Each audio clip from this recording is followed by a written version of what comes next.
Buenos días, tardes, noches, la hora que sea que me estén escuchando. Bienvenidos a un nuevo podcast con Adriana. El día de hoy haré un análisis de la película Umberto D, dirigido por Vittore Domenico De Sica en 1952, quien fue un actor y director de cine italiano.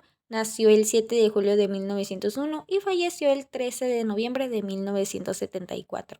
Así que comencemos. El género de esta película es drama ficción, a blanco y negro, con una duración de 91 minutos, un clásico del neorrealismo italiano, que fue un movimiento cinematográfico surgido en Italia al fin de la Segunda Guerra Mundial y la caída del régimen fascista de Mussolini. Se caracteriza por basarse en historias realistas rodadas en exteriores y protagonizadas muchas veces por actores no profesionales pertenecientes a la clase baja de la sociedad o trabajadores.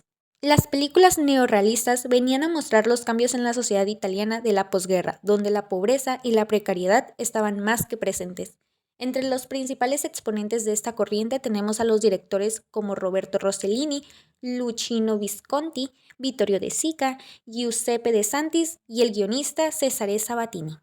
El espacio donde ocurre la historia es en 1952. La realidad era desoladora en la Italia fascista de Benito Mussolini. Junto al resto de sus aliados, mucha gente había perecido de la guerra, otros tuvieron que entregar sus armas al caer derrotados. La precariedad económica y las malas condiciones sociales estaban a la orden del día en esta época.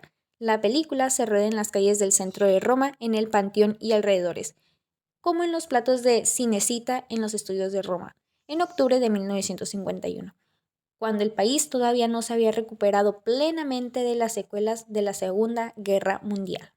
La función del inicio trata de marcar un movimiento de jubilados para que les aumenten la pensión, ya que trabajaron por muchos años, algunos siendo funcionarios del gobierno y actualmente viven en la miseria. Al final no consiguen su objetivo de ser escuchados, ya que llegan las autoridades y esparcen la manifestación, conociendo a Umberto Domenico Ferrari y a su perro Flake, quien también es jubilado y tiene muchas deudas que pagar, ofreciendo vender su reloj por 5.000 liras. Los elementos que permiten entender la historia son las pésimas condiciones en que vive Humberto. Sabemos que habita en un departamento sucio, lleno de ratas, hormigas, la dueña no tiene un poco de corazón, cobra mucho las rentas y ella solo se dedica a cantar, teniendo una posición económicamente alta.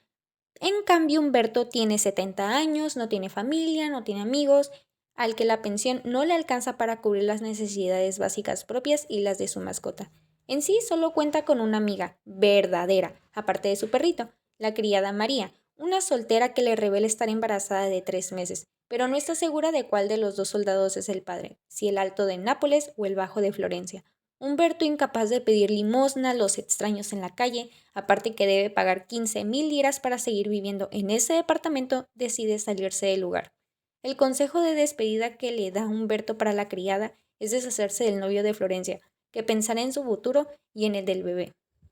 La visión que propone la película es dar a conocer la situación que se vivía en aquellas épocas, una situación bastante difícil que vivieron millones de personas. Sé que se aborda en una sola ciudad, pero el problema no se centró en una zona, sino en decenas. Es hacer conciencia de todos los daños que dejó la guerra, no solo a la sociedad, sino también a los animales, las mascotas que eran exterminados de una manera muy cruel por los supuestamente refugios de perro, y lo podemos observar en una parte de la película cuando muchos de ellos eran asesinados metiéndolos como en unas tipo cámara de gas, así pequeñas, y vemos a un pobre señor que no quería dejar a su perrito, pero necesitaba pagar una comisión para llevárselo, cosa que no contaba con eso. Humberto, quien había dejado en manos de María su perrito para que lo cuidara mientras él encontraba la forma de recuperarse de salud y económicamente, no tenía previsto que Flake, su perrito, se escaparía, pero afortunadamente fue encontrado antes de que estuviera encerrado en una jaula para ser exterminado. La película me pareció fascinante, además de una obra clásica e imprescindible, es un filme bastante conmovedor, representa la tristeza, una puesta en escena sencilla, austera y transparente. El cine melancólico que reseña la terrible depresión económica al finalizar una guerra que dejó a una ciudad en la pobreza y en la desesperanza. Yo diría que la teoría sociológica que se puede abordar en esta película es el marxismo, ya que es un modelo teórico sociológico que busca explicar la realidad humana. Su objetivo es que los propios trabajadores manejen los medios de producción, con eso se evitaría que una minoría acumule riqueza para explotar a la mayoría.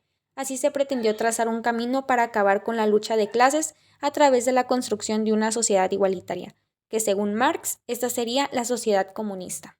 El final de esta película nos muestra a un Humberto desesperado ya que no sabe qué hacer con su vida, así que decide tomar al perro entre sus brazos, acercándose cada vez más a una vía férrea. Él tiene en mente suicidarse, pero mientras un tren pasa a toda velocidad, Flake se asusta, se retuerce y huye, haciendo que el dueño corra tras él, concluyendo que el suicidio no funcionará. Al principio, Flake se esconde, pero finalmente Humberto lo convence para que juegue con una piña de pino. Aún sin hogar y casi sin un centavo, la historia termina así, con los dos jugando por la senda de un parque sin saber qué les deparará el destino. ¿Morirán o sobrevivirán? Hemos llegado hasta el final, espero que les haya gustado. En la cajita de descripción dejaré un link que expone la historia del cine, ofreciendo información clara, contrastada y organizada, por secciones, como etapas de la historia del cine, géneros cinematográficos o directores, entre otros.